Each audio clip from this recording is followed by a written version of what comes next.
It's the Locked On Podcast Network, your team every day.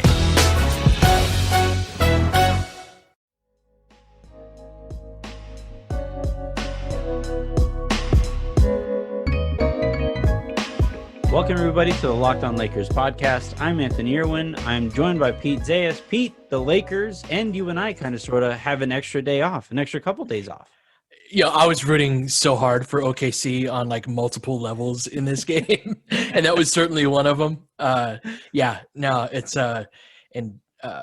had some work to do with the Lakers, so I didn't get to see a single minute of the game. But that said, I don't think how either team plays each other has much to do with how they match up with us. So I'm looking forward to kind of getting into both teams and, how we might match up against them. Yeah, that's actually a really good point. I find myself really frustrated with Steven Adams. Like really, really frustrated with him because he's paid, pretty well. He's considered one of the better centers in the NBA.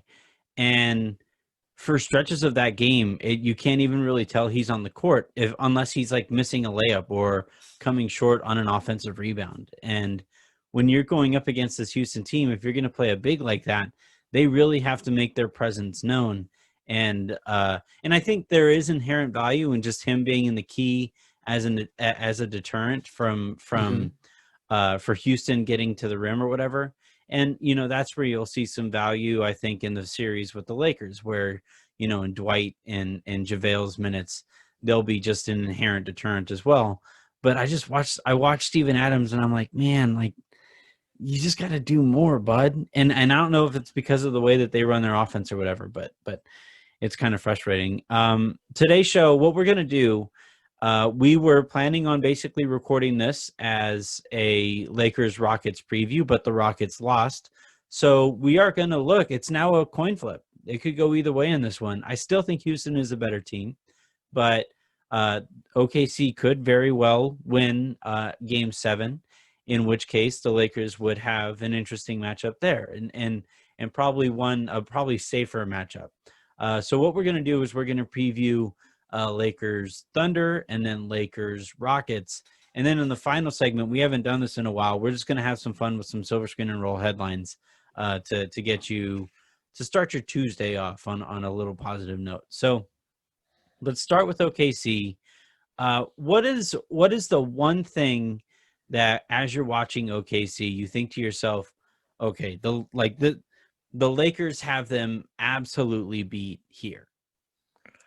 So I think teams that have to run drop coverages or have a traditional 5 are going to have difficulty against us. I actually think this is something that if we get to the Clippers is an advantage that we have. I think we saw this a lot. Lakers ran the fewest pick and rolls in the NBA this season, and we saw more of it against Portland. And part of that is because Hassan Whiteside and Yusuf Nurkic are traditional bigs that kind of have to hang back in the paint. And we saw a lot more LeBron AD pick and rolls. And that's where AD was just killing them with them pick and pops at 16 feet out, just bucket after bucket. Now, Adams is able to more effectively come out on the perimeter and hedge, but against LeBron, he's probably going to have to be in more of a drop. So I just think with AD's guard skills, and I think that's really what makes him special. I mean, he's a special defender, but on the offensive end, we post him up, he's fine. He's, really good on the boards.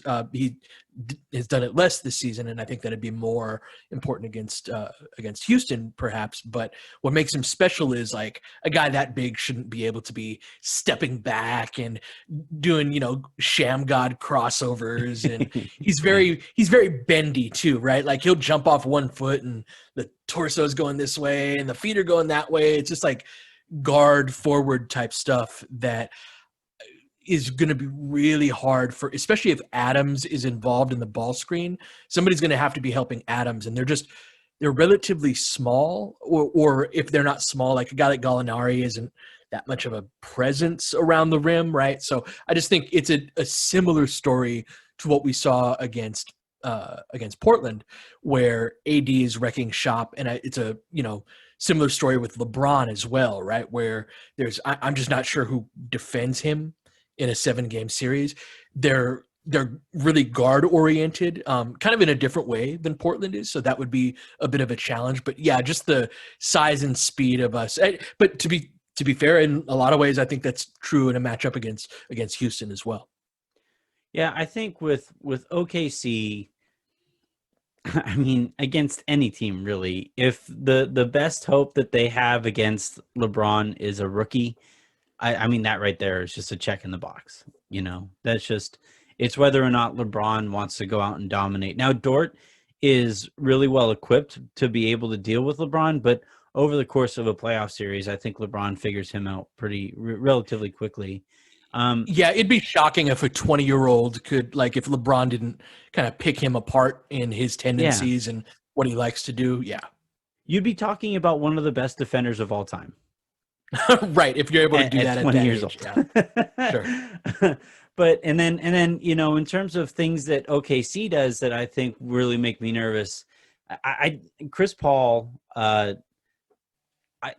point guards who primarily look to facilitate but are also effing dead shot shooters, to me, are like, that's my favorite kind of point guard. And with Paul, if their shooters are hitting and Paul is given enough room to just go out there and pick which shooter he wants to pick from, like, the Lakers are going to lose that game. Mm. But I just don't know if they have the shooting to be able to do that. So, like, even while Paul makes me nervous, and as evidenced by what he was doing to Robert Covington, you didn't watch the game, but he was just they would switch Covington out onto him on the perimeter, and Paul was basically, now he hit a couple pretty insane 3-pointers, but he was also getting right by him to the cup. He was getting whatever he wanted. So, like, in that respect, Paul makes me nervous. But OKC, outside of like Gallinari and Basley, they just don't have the shooting that I think fully takes advantage of what Chris Paul can do out there. You said something about their guards being, they're guard oriented in a different way. Is that just like both Chris Paul can hit from 3-point range, but neither of them have that like 35-foot range, Right. and Schroeder can't shoot at all. Yeah, it's also an athleticism thing. Like Dame can turn on the jets and dunk on you, and that's not something Yeah. CP3 or even Schroeder can do. Now they're both, they can both get buckets, and CP3 is more through savvy, whereas Schroeder is more, athleticism. He's very quick. He's got a lot of like right-handed layups while falling away off his right foot type shots. He's kind of clever around the basket, but they're similar in that I think our size, we can really pressure them and kind of funnel them into our bigs in a way where, like, if Dame gets ahead of steam, he's dangerous. If it's CP3, he's more likely to kind of sidestep and take a 15-footer, which he's, deadly at. But I think, if we're switching in a late game lineup, and he probably looks to pick on Kuz, because Kuz, for as well as he's done, I've got a video about him coming out, I believe on Tuesday, and about his defense. Savvy guards can still kind of take advantage of drawn fouls on him, especially the type of guard CP3 is. So, they provide more difficulties in that respect, and they've got more scoring all over the place than Portland does, like in terms of I really like Gallinari on the offensive end. They've got guys who can more versatility, I think, in the front court in terms of their front court scoring. They've got that lineup of CP3, Schroeder, Gallinari, who are the two other guys, but it's the best lineup in the NBA from a net rating standpoint.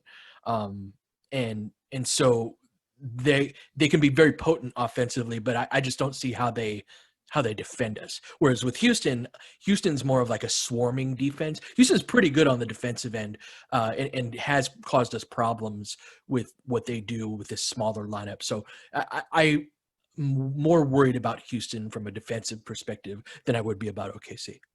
Yeah, I would tend to agree. I mean, it just comes down to, I just think Houston is such a weird matchup that they make me more nervous than OKC. Like, I don't think the Lakers are probably one of the better traditional lineups or traditional teams than we've seen in a little while, right? Where like most of the teams that have won recently have had non-traditional kind of amoebic lineups where everybody switches, nobody really plays a position, right? The Lakers play something a little closer to a traditional lineup.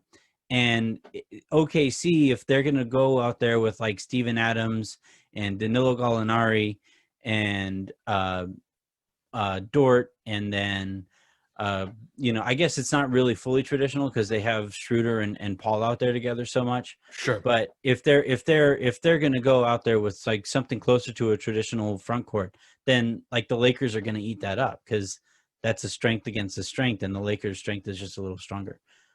Let's take another quick second here, and when we come back, we'll talk a little bit more about Houston, seeing as Pete, you have spent a significant amount of time watching those two teams lined up. That's right. That's what I was doing today. Yes.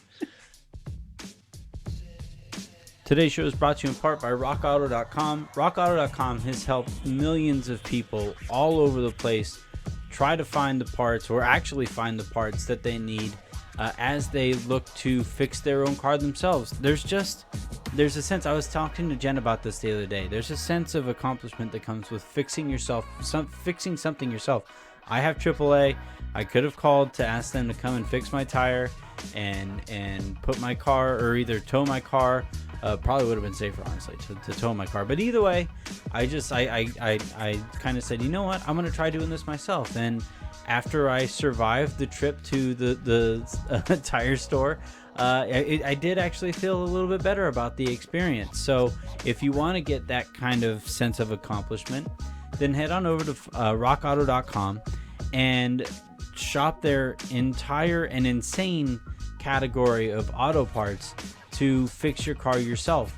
It doesn't matter where you are doing this for the first time, whether you've been doing this your whole life, maybe it's a generational thing that you and your dad or you and your mom, grew up working on your car together, whatever it might be. You all, regardless of your background, you're going to get the same access to the same great tools and the same great parts and the same great prices.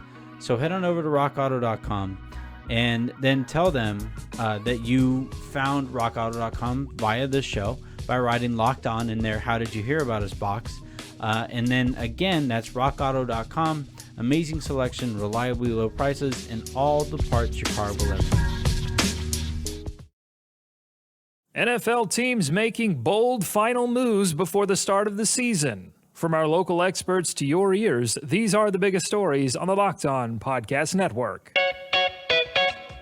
The Tennessee Titans have announced a one-year deal with linebacker Jadeveon Clowney, reportedly worth $15 million. Tyler Rowland of Locked On Titans tells you if it's going to be enough to get Tennessee back to the AFC title game.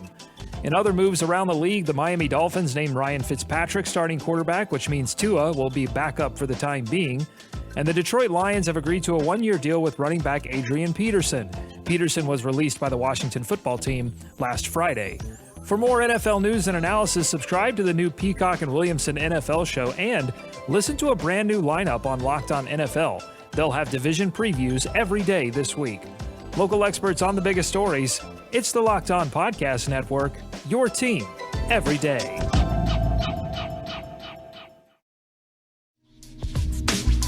So I'm interested. I mean, it's tough. I would have started the podcast basically by asking, hey, have you seen anything from OKC's wins that make you, maybe a little less nervous about Houston or whatever? But I kind of want to talk about this because I found myself realizing this over the course of this series. And I think it's because I think the Lakers and Houston are going to wind up against each other. And so I'm just already preparing myself for not liking Houston. And not just as like a basketball team, but also as like a city because of the Astros and all that. I find myself realizing I don't like the micro ball. I talked myself into it in the regular season when I saw it in small doses or whatever.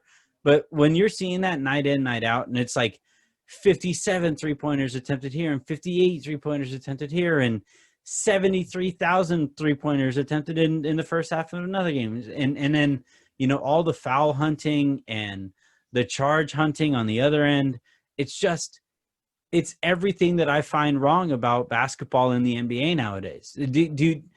How do you feel about it now that you've probably seen more of it? You've definitely seen more of it against the Lakers, but the style of play in general, how do you feel about it at this point?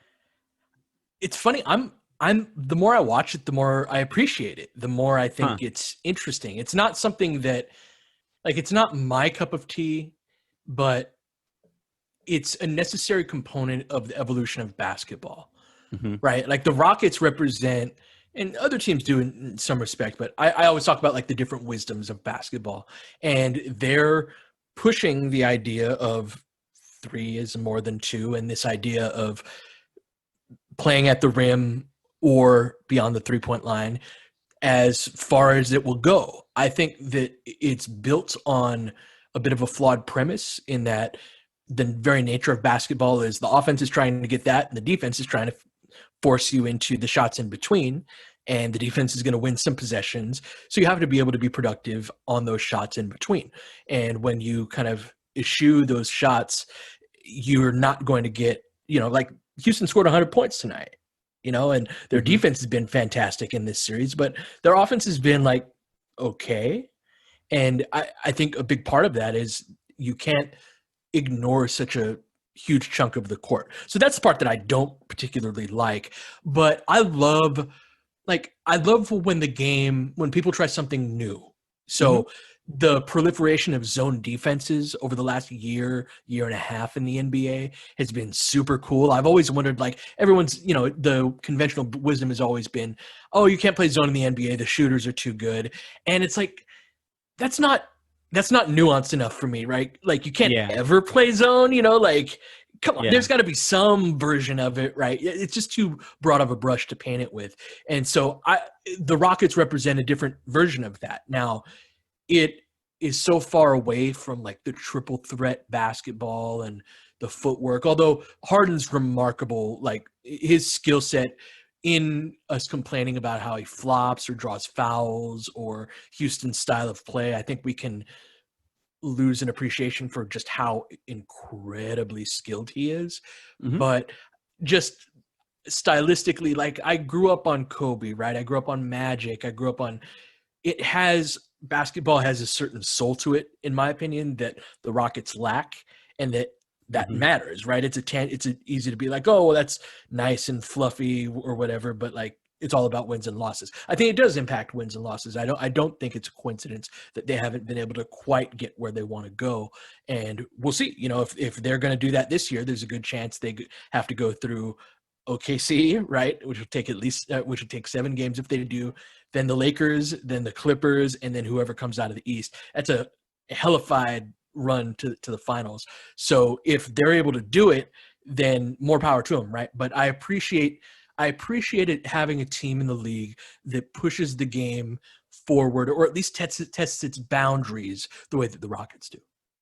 Yeah, I think I wouldn't mind that aspect of it, and I actually do enjoy that aspect of it. I mean, hell, this entire show wouldn't exist if we didn't try something new, right? Like all of NBA coverage wouldn't be the way that it is if not for, a few people with computers who started blogs or whatever and opened up this gateway for non-traditional media. So in that respect, yeah, I'd be a hypocrite if I didn't say that I enjoy the newness and this attempt at fast forwarding some of the evolution. It's just the foul hunting. I can't do it. Like Sure. I can't do. And now this is a league-wide problem, though, Anthony. It's a league-wide problem. You've pointed it out, man. Like, I mean, like, it's so against the spirit of the rules, It's just, well, for one thing, I think it's a part of the rules. Like, I think the rules themselves are flawed, and I find myself watching, the game, and like today, Russ had a play where he dribbled to the basket, took a layup, and the play looked like it might be a foul, but he's screaming and one as he's on his way up before he makes any kind of contact. And then he gets the call anyway because it kind of looks like it might be one. You go back and look, and nobody's even close to him.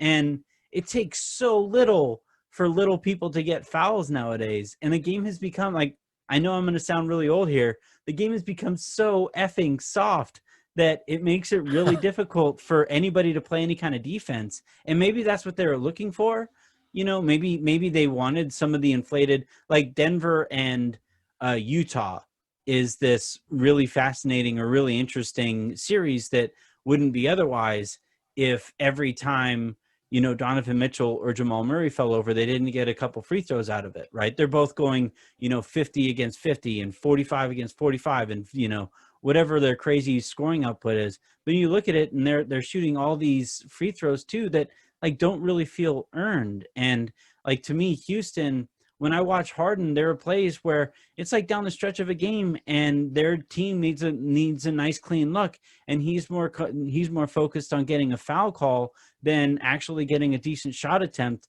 when he's skilled enough, as you just talked about, to get a decent shot attempt whenever he wants it. So like I watch that, and I watch like sometimes Eric Gordon will do the whole pump fake and jump 90 degrees in the opposite direction to try to get a foul call and then get rewarded for it for some reason. It's just the foul hunting has gotten to this nth degree place that when friends and family will say, yeah, I used to love the NBA, and politics aside, because that's all bullcrap. But when they say it's so much flopping and it's so much free throws and it's so much this, and I've reached the point where I kind of agree. Yeah, no, I think that's something that needs to be addressed in the offseason. Is there has to, like, there's a play that Dame does where Caruso got a 3-shot foul on this, where he'll come off of an off-ball screen and then he'll like stop, and it's just intended to get you to run into him, right? Or it punishes bad defense, or it punishes good defense. Being able to stay attached to your defender, or even the attempt at playing defense. Right. Like there's a chicken shitness to some of the foul drawing, right? That's like, come on, man. Like, is it a foul? Yes, it's technically a foul, but come on, man. And there are several of those types of fouls where the players, especially the guards, have very much learned where they come from. Like the whole shot fake, they jump toward you. Dwayne Wade was drawing tons of free throws on that ages ago, right? Like, that's been around forever. But there are other little places where like you hook underneath a defender's arm who's not even like reaching in, right? Like you just hook underneath and you go up for a shot and you go, or you throw your head back. I hate the guys that throw their head back, right? And just all of the ways of kind of gaming the system. It just I do think very much that the competition committee needs to address that. Well, like the way I put it on Twitter the other day was like, if you were playing pickup and you tried to call a foul doing some of the crap that NBA players do to get fouls called, you wouldn't get a foul called. Not on top of that, you probably get your ass kicked, right? Like if you kept trying to do all that stuff where like you're talking about, like Lou Williams does this all the time, where he'll be dribbling and he'll take like one step with his right foot into the defender, throw his head back, and then put the shot up, and he'll get a foul called that way. If you did that and then called a foul a few times at any kind of a pickup game, you would get fought. Like somebody would want to throw hands with you. And I watch the NBA, and these are, like, in my opinion, these are the best athletes on the planet. Like in terms of the sport produces the best athletes on the planet. And these guys are playing probably the softest iteration of the game, with the way that the way that it's refereed and the way that they apparently want it refereed. And it's a bit of a bummer to me, because these guys are so capable of such incredible feats of athleticism. And it all kind of just comes down to who's most willing to fall down the most often and which referee is going to reward them the most often. You want to talk about Houston in segment 3? No, we're gonna do the headlines. I guess. Okay. I guess. Yeah, we'll scrap the headlines and we'll actually talk about Houston. And I'll try not to rant about like the aspects of this league that supremely bother me. Yeah, they are what they are. Yeah, annoying as they may be. That segment was brought to you by the NBA, by the way. Right.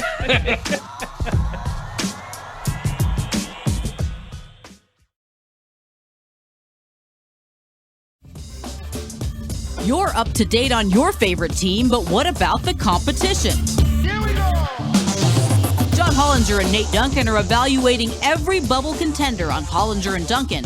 Rejecting the Screen goes behind the scenes with in-depth interviews, and the Locked On NBA podcast is recapping games daily. Let the Locked On NBA network of podcasts take care of your NBA bubble scouting reports. Hollinger and Duncan, Rejecting the Screen, the Locked On NBA podcast. Subscribe to the best trio of NBA podcasts on the planet, wherever you get your podcasts.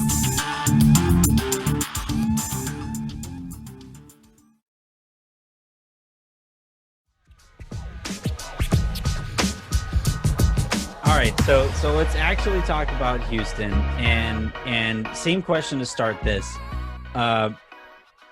Is there anything that the Lakers have that you're looking at the matchup between the Lakers and Houston that you just say, like, is there a pitch that the Lakers could throw that Houston couldn't touch? Yes, the aerial attack. Like, make Houston compete with you like 11, 12 feet above the rim. Like, I think of like Rob Gronkowski on a fade route against a 5'10" cornerback, right? Like, ball's on the 1 yard line, and throw the ball up in the air and let them go get it. From watching the tape today, it was very interesting. We were really good in transition, and we were really good on the pick and roll. And now transition, scramble situations, or when defenses aren't set, that's when athletes thrive. The bigger, faster, stronger type guys. So it makes sense, right, that we would be a lot better than Houston, which is funny because when Houston first started coming up as this Harden team, it was this like run and gun type of team, but they've actually slowed down significantly in how they play.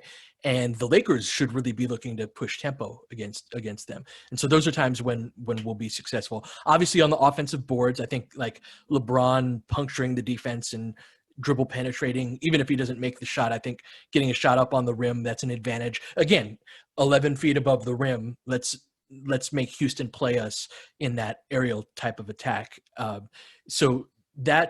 But that can be easier said than done, right? Like, they're kind of this swarming defense. We're not as good in the half court, although on the pick and rolls, I was pleasantly surprised because they switch everything, and normally ball screens don't work that much against but because the size discrepancy is so enormous, AD just kind of cuts in front of them. And again, you just throw the ball up in the air. So I think they're a team for us. We didn't look good against them. We only played like one real game against them because the first time we played them, they had Capella and hadn't really committed to the style. And then the third time we played them was in the bubble when LeBron didn't play. Right. And so that middle time, though, they handled us pretty well at Staples. But I think they're a team that the more you get to focus on just them, the more successful a team will be. And I think OKC is kind of demonstrating that, right? Like, this was a series. Yeah, this is a series where, we're all still kind of expecting Houston, I think, to win this. Although, isn't it interesting going into a game 7? If this was going back to Houston right now, I'd be like, oh, the Rockets got this. Now, especially if, I didn't watch Game 6, but if they've zeroed in on a matchup like Chris Paul versus Covington, that's where series get won and lost. Chris Paul didn't have to beat anybody else, but if he gets to pick whoever he wants and he's got Robert Covington's number, who's a very good defender, right? But if there's something about CP3 that he just can't stick with him, that could be the series right there. So yeah, the lack of home court advantage in a game 7, super fascinating. I can't wait to see that. And the other series in the West, the Denver, Utah. Yeah, they're both great. I think I agree with you completely. I think the thing that I'm most nervous about from the Lakers' perspective in this one is that they fall prey to the or is it fall prey or fall victim? Fall victim. Yeah, you don't fall prey. That doesn't usually happen. But I hope they don't fall victim to the matchup hunting that they could do, right? Where they set a pick and roll and it becomes, whoever was guarding LeBron in the first place, maybe it's Jeff Green going up against AD, and the Lakers are going to say to themselves, "Oh, well, that's a matchup we should really try to take advantage of." Or in some spots, it'll be like the one thing I think most of the league has understands this now, but for some reason, every so often you'll still see some team get a switch with James Harden, and have their guy post him up. Like that's the one form of defense James Harden is elite at. Like not only is he good, but he's elite at that. And so you know when it comes to that kind of stuff, that's where you know, like what you're talking about, where when the Lakers have looked their best against them, it's a lot of lobs over the top, whether it's for actual alley-oops or just, you know, passes over the top of a full front, whatever it might be. That's when the Lakers have always looked their best. And I think that's where I think AD is so critical, because if you put him in the middle of the defense and you have, you know, JaVale or Dwight finishing lobs, you know, big to big lobs, like there is nothing Houston can do with that, especially if the first pass is also coming from LeBron. So if LeBron just throws a pass over the top of whoever is guarding him to a place where only AD can catch it in the middle of the court, and then he turns around and the passes to Dwight or JaVale in a spot where nobody else can catch it because everybody else is 6'6" and under, like those are things that the Lakers can do that OKC has no real answer for. Their answer for it, ironically, is to give up something that looks a lot easier to score on than even that does. Right. That's right. And now that's it. If Houston keeps you on the ground, it's a different series for AD and how he would need to dominate.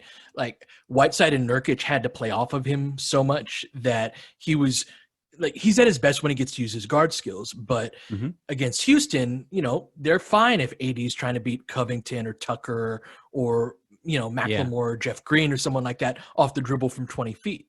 And they're fine with him posting up too, right? Like that's something we did a lot without a lot of success. And I think it's funny, the more I watch tape on the Lakers in the regular season, as opposed to how they approached the Portland series, is I think in a lot of ways the regular season was practice for the Lakers. Like I think AD getting all of those post touches was in some ways it'd be great if we had this in the playoffs. Let's get you 500 possessions of this season. And we're still going to win a lot of games because we're a very talented team. But seeing the Lakers kind of go away from stuff like that and seeing them go more toward their strengths, I don't think we'll see as many AD post-ups, although I thought he passed better out of that against Portland. But Portland's a team that's going to make you look good on offense in ways that Houston can make you look bad. So, they're a team where – you know, there were ways where we looked really good against them and we didn't emphasize it as much as I think we will in a 7-game series where we're just focused on them.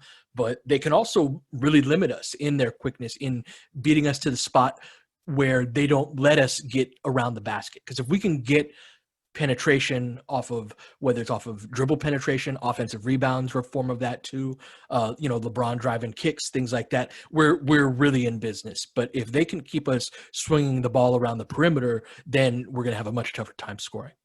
Yeah, absolutely. Last quick thing here before we get out of here. This is now a 7-game series. The Clippers are also waiting for the result of a 7-game series. I'm guessing that you saw the Clippers beat Dallas in Game 6 the other day. Yes, I did. So I'm wondering, like I walked away from that Clippers that Game 6 win there, and now this is always how it goes in the playoffs, right? Where either a team you like wins a game and you feel like they're never going to lose again, or a team you like doesn't win the game and you feel like, oh, they're going to go, you know, they're going to get swept or whatever.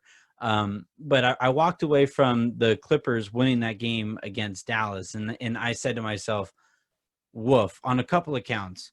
One, their defense came alive, and they just, you know, for stretches, they just really swarmed everything about Dallas, especially when they needed stops. And then 2, Kawhi looked like Terminator out there. And that makes me pretty nervous. So I'm kind of curious now that both the Clippers and the Lakers have advanced, and as they both await their next opponent, how do you feel about, you know, how you felt about those teams heading into the postseason, either against each other or just in general? Has anything changed from how you thought of the matchup before the seeding games were all over?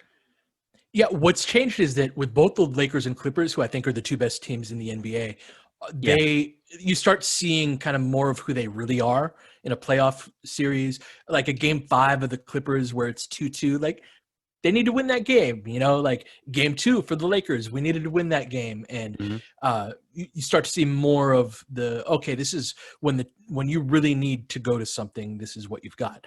Now the Clippers have the Terminator and Kawhi Leonard, right? Like, that's really all they need to go to. And so with Kawhi, I'm fascinated if we get to a Lakers-Clippers conference finals to see how we defend him. With the nature of how the Mavs are constructed, it was Maxi Kleber, right, who was defending, or was it Brokoff who was defending him? Sorry, I mixed them up. In Spider-Man for most of that series, yes, exactly. During most of that series, and he had to play off of Kawhi because if he pressed up on him, Kawhi would drive by him, and there's nobody behind him that can really do anything about Kawhi driving to the basket. Whereas with the Lakers, you can go small, right? And you can stretch them out and still have AD back there protecting the rim. Dwight can be effective against the Clippers, although he was off and on with that, right? JaVale can still start against them most likely. So you can press up on Kawhi in a way that Dallas couldn't if you're the Lakers. And then on the other end of the floor, they're so good in passing lanes. Like, they're great at jumping.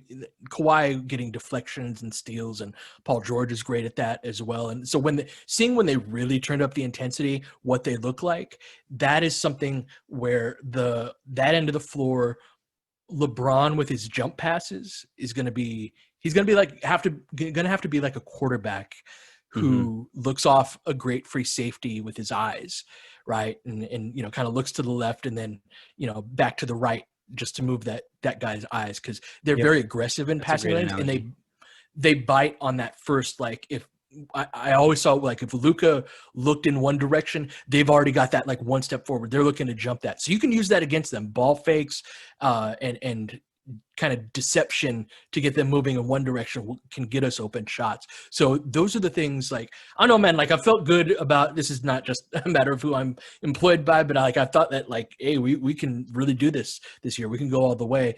And nothing that I've seen in the bubble has changed that. There's just more nuance to the how and what and where and when of when a team like the Clippers really decides to turn it up. Yeah, it really annoys me how easy their next series is going to be. Like, it really pisses me off. Because, like, not only do the Lakers not really benefit from having home court and fighting for home court and, like, honoring the basketball gods by playing when they were healthy, but on top of that, like, the Clippers also get the easier series in the second round. Like, what the hell, So 2020 strikes again, but yeah, that's just when I watch the Clippers really put the clamps down on Dallas, and I think Dallas is a very different team, and I think Dallas is, like, you kind of understand what they're trying to do every single play. Like, they basically have, like, all right, Luka's going to run a pick and roll, and he's going to give himself a great look, or he's going to find one of Dallas's, like, 33 really good shooters, or good to really good shooters, or he's going to take one of those step back 3-pointers. And, like, those are basically their 3 pitches. And it's fairly easy to kind of time which one is going to lead to the other.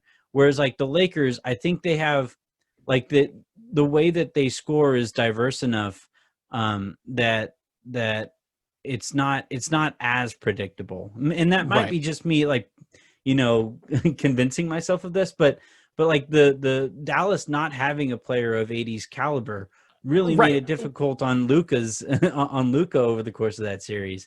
And the fact that the Lakers have somebody like that still makes me fairly confident, even though the Clippers looked really effing good in Game 6.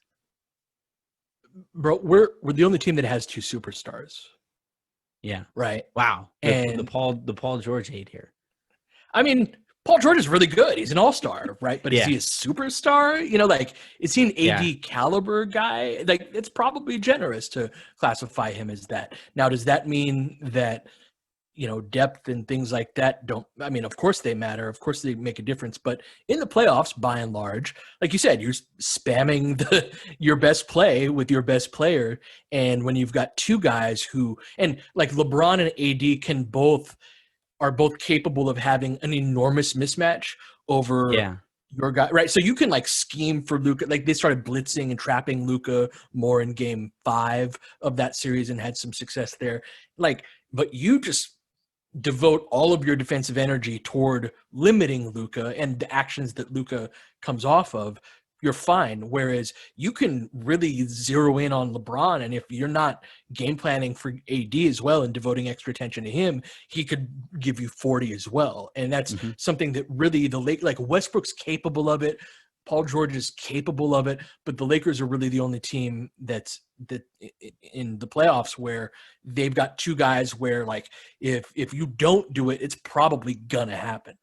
Yeah, that's a great way to put it. All right, that's going to do it for this episode of the Locked On Lakers podcast. What we're going to do, we're going to switch up the schedule for this one, and Pete and I are going to record after Wednesday's Game 7 to be able to figure out who the Lakers are going to be going up against in round 2. So I will be back tomorrow, and I'll probably be able to find a guest for that one, so you guys won't have to hear 20-25 minutes of my voice. But other than that, though, typical week, typical playoff week. This is how this thing goes, man. Like it's and especially in the bubble where it's just like game after game after game after game after game. So and very quickly developing storylines. So stay safe out there. Keep tuning in, and as these stories develop, Pete and I will be able to talk to you about them. Have a great rest of your day. Make somebody else listen. Talk to you tomorrow.